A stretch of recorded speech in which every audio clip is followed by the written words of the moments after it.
When we talk about vulnerability management, there's 5 axioms that we always want to follow. Threats are important so we understand what the dangers are that are out there. But what we have to remember is we can't control a threat. A threat is malicious code or an earthquake. That's something we have no control over.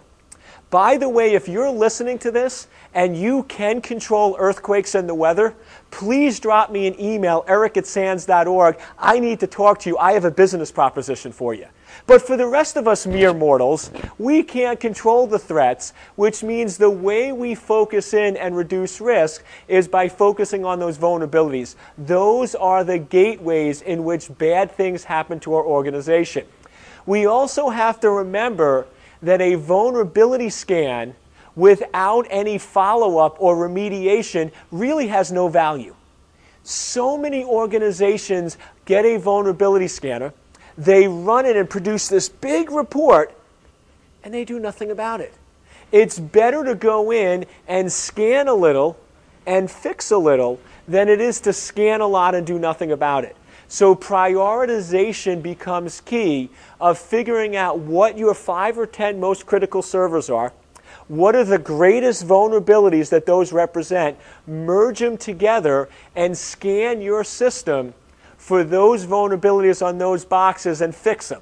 Then once they're fixed, you would go in and move on to the next set, and the trick is to keep prioritizing and staying on track. When I was in school, they had a phrase, an apple a day keeps the teacher away.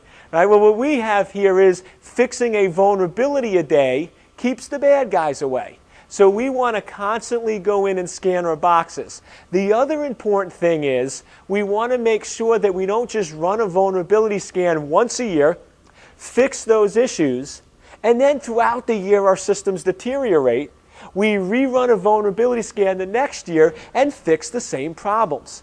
Instead, once we fix a problem, we should go in and use it as an auditing tool. So now we rerun it every single day. Wait a second, Eric, I don't have the time. You don't have to. You automate it.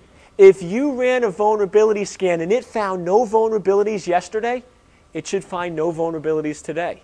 And it should find no vulnerabilities tomorrow. Therefore, if a vulnerability is present today that wasn't there yesterday, then we need to recognize that's a problem and react immediately. Vulnerabilities are like fires.